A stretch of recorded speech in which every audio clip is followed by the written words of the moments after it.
किट्र पिछा छाड़ुना बद जनक पर जड़े छात्र मृत्यु कर्तृपक्ष को अंगुली निर्देश कर नेपाली छात्री मृत्यु घटन पूर्णछेद न पड़ू पुणी जड़े छात्र संदेहजनक भाव में मृत्यु घटी।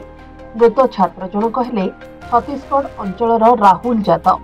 से कंप्यूटर साइंस विभाग में प्रथम वर्ष में पाठ पढ़ुते।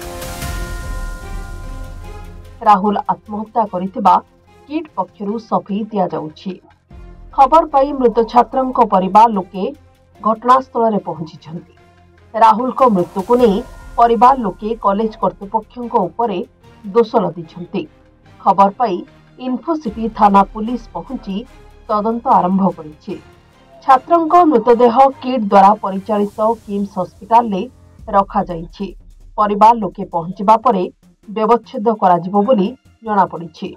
घटना को चापी देबा लागि पुलिस प्रशासन एवं कॉलेज कर्तृपक्ष उद्यम जारी रखिथिबा साधारण आलोचनार विषय होइछि।